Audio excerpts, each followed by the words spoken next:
नुमान साहब, आज की बात करें तो आज प्री मैच जो कॉन्फ्रेंसेस हो रही थी सूर्या कुमार यादव ने भी की है, लेकिन जो पाकिस्तान की टीम को और कप्तान को फिर रोक दिया गया है इस प्री मैच कॉन्फ्रेंस से। क्यों कतरा रहे हैं हम मीडिया का सामना करने से? हम कतरा नहीं रहे जी। अगर आप मेरे से सच सुनने की हिम्मत रखते हैं तो हमने किया हुआ ब्लंडर। और हम्म। हमने बहुत मिस हैंडल किया है इसको। जो ये सारी सिचुएशन हुई तो उसमें नंबर वन जो बहुत इंपॉर्टेंट चीज़ ये थी कि एंडी पाइक्रॉफ्ट जो है वो मैच रेफरी था आईसीसी का।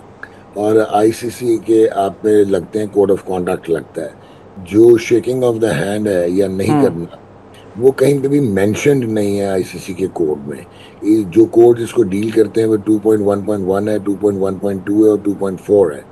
और उनमें कहीं पे भी ये मेंशन नहीं। हम्म। हाँ, उनमें ये जरूर मेंशन है कि failure to maintain the spirit atmosphere of the game. उसके बाद है कि failure to with hold the spirit of the game. और उसके बाद है नॉट टू डीमीन या अपना जो है ऑपोजिशन के साथ बिहेवियर आपका जो है अगर ठीक नहीं है। अब ये क्लॉजेस में ये तो आता है, लेकिन उसने कोई गलत किया नहीं तो आप उस पर सैंक्शन क्या लगा रहे थे? हाँ, आप ये जरूर कह सकते थे कि भाई वो स्पिरिट ऑफ द गेम के अगेंस्ट से हाथ मिलाना, जो कि आईसीसी का कोड ऑफ कॉन्डक्ट डिस्क्राइब नहीं करता। तो उस पर हम्म। क्या इम्प्लीकेशन होनी थी? हाँ, ये आप कह सकते थे कि यार आप आईसीसी के न्यूट्रल मैच रेफरी तो आपने हमें क्यों इंडिया का मैसेज दिया? इंडिया की मैनेजमेंट या उनके ऑर्गेनाइजर्स, क्योंकि इंडिया होस्ट है, वो अगर हमें देता तो that would have been different. फिर आपने सोने पे सुहागा ये किया कि अगर उसने हाथ टॉस में नहीं मिलाया तो you should have hmm. Gotten the wickets. आज जब मैच खत्म हुआ तो शिवम दुबे और जब सूर्य कुमार वापस जा रहे थे तो आप फिर हाथ मिलाने चले गए and you cut a sorry figure. अच्छा, उसके बाद हम्म। जहाँ पे सूर्य कुमार ने सही जो बात। हरकत की वो इंतहाई नाजायज थी। और वो आईसीसी के कोड के सख्त खिलाफ वर्जी थी। और क्योंकि आईसीसी के कोड जो है ये 2.4 जो मैं बिल्कुल। बोल रहा था डिस्प्ले करना, वो बड़ा क्लियरली कहता है कि आप जो है ना, ना रेशियल ना रिलीजियस और ना जो है पॉलिटिकल बात कर सकते हैं। उसने तो पूरा जलसा बना दिया बीजेपी का। अब अनफॉर्चुनेटली आपके इतना एक्सपीरियंस मैनेजर भी थे जो कि एक्स चीफ सेक्रेटरी पंजाब रहे हुए हैं, डीएमजी ग्रुप के धांसू किस्म के फेडरल सेक्रेटरी थे। तो ही शुड हैव नोन कि कौन कौन से क्लॉजेस इंप्लीमेंट होते थे। अब ये ज़रा गौर से सुनिएगा। अगर ये 2.4 को यूज़ करते तो उसमें एक्चुअली जो सूर्या कुमार ने किया हम्म। उसको बोर्ड से परमिशन लेनी थी। चले, हमने मान लिया उसने ले ली, लेकिन आईसीसी से परमिशन लेनी थी। अगर आईसीसी ने परमिशन दी तो उन्होंने अपने ही कोड को कॉन्ट्रावीन किया। तो लुधियाना में इंटरनेशनल कोर्ट ऑफ आर्बिट्रेशन था और आप सू करते आईसीसी को कि यार आपने परमिट कैसे किया गेम को, इमेज को डैमेज करने के लिए। क्योंकि ये तो सिर्फ इंडिया पाकिस्तान की बात नहीं, ये आगे भी तबाही होगी। आपने एक वो कहते हैं नया कटा खोल दिया, पार्डन माई स्लैंग, आपने प्रेसिडेंस कर दिया। अब एक और जो इम्पोर्टेंट चीज़ है, अगर उन्होंने परमिट नहीं किया था तो ठीक है लेवल नुमान साहब, आपका ना इस हवाले से तज्जिया हम चाहते हैं कि ये जो बेसिक लेवल की बात है कि जो बोर्ड्स में ओहदे दिए जाते हैं ये क्लब्स के प्रेसिडेंट को अक्सर दिए जाते हैं। जो रीजन से खेलने वाला बच्चा है जो मेहनत करके ऊपर आता है, उसकी बजाय एकेडमीज के बच्चे जो हैं, एकेडमीज के प्लेयर्स जो हैं वो पिक होके आगे आते हैं। आपको नहीं लगता कि तनज़्ज़ुली की एक वजह ये भी है? नहीं नहीं, आपका स्ट्रक्चर देखें, बात सुने। आपके तो इररेलेवेंट लोग बैठ के क्रिकेट चला रहे हैं यार। ये मॉडर्न क्रिकेट एक इंडस्ट्री है। ये हम्म। मॉडर्न क्रिकेट जो है ये मजाक थोड़ी है, ये अल्फाजी से थोड़ी होता मुंह से। इसके लिए आपको साइंटिफिक इंटीग्रेशन करनी है, मल्टी डिसिप्लिनरी अप्रोच करनी है और टीयर सिस्टम में आप इंट्रोड्यूस करेंगे। ये सुपरा फिटनेस का ज़माना है, ये सिर्फ फिटनेस का ज़माना नहीं है। ये बायोमैकेनिक्स और किनेजियोलॉजी का ज़माना है, ये इंजरी प्रिवेंशन का ज़माना है। और ये आपको रीमॉडलिंग करनी पड़ती है अपनी फिजिकल।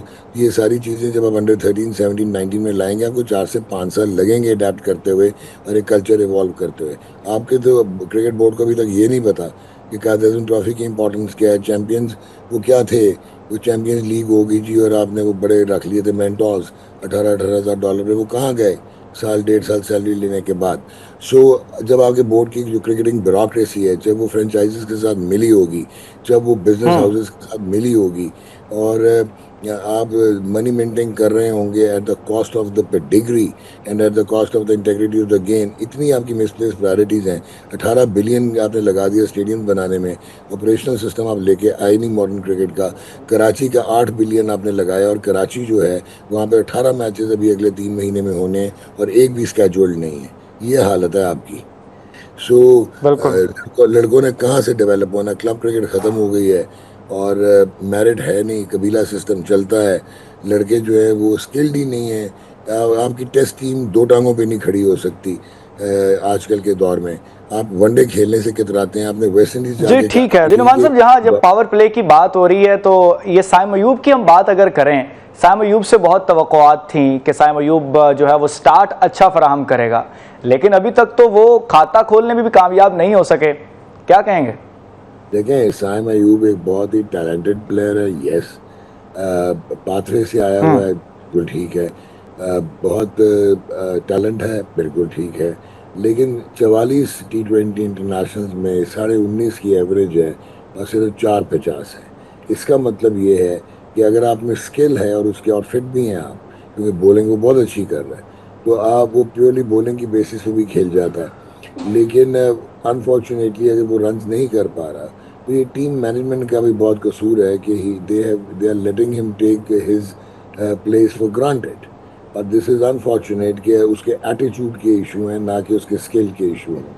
तो ये तो आपके हेड कोच पे आता है मलबा, और टीम मैनेजमेंट और कप्तान पे, कि उसको कहें कि यार how can you take it for granted, अब हम तुम्हें बाहर कर देंगे। So that is important. और अगर आप साइम अयूब से अगर डिलीवर नहीं हुआ कल के ऑल इम्पोर्टेंट मैच में, आप थोड़ा फ्लोटिंग बैटर ऑर्डर करके उसको नीचे लेके आएँ, और आप देखें कि आपने ओपन किससे करवानी है। फ़खर जमान भी ओपन कर सकता है साहबजादा फरहान के साथ, so that could be important. और आप इसको बॉलिंग पॉइंट ऑफ व्यू से ज़रूर खिलाएं, because he is the one who can again change the game with his bowling purely. लेकिन he has been a disappointment in T20 cricket, in test cricket. ये सिर्फ perform किया हुआ है इसने ऑस्ट्रेलिया में, साउथ अफ्रीका में, that was in one day internationals. अगर पावर प्ले के बाद मिडल ओवर्स की बात करें तो पाकिस्तान ने पिछले मैचेस में महज 36 रन्स बनाए हैं, इससे ज़्यादा नहीं बनाए। अब क्या देख रहे हैं कि मिडल ओवर्स में भी क्या चेंजिंग करने की ज़रूरत है, या तो क्योंकि स्ट्राइक भी हम रोटेट नहीं कर रहे। इसके अलावा आप क्या समझते हैं पॉलिसी क्या होनी चाहिए इस मैच में? देखें, अगर आप स्ट्राइक रोटेट नहीं करेंगे तो फंस जाएंगे। कुलदीप यादव तो आपको हिलने नहीं देगा, ठीक है ना। Now this is catch 22। अब आपके पास लड़के तो यही हैं जो आपने खिलाने हैं।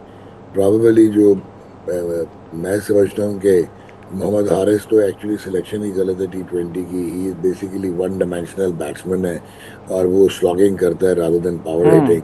डिफेंस है नहीं, यही प्रॉब्लम आती है।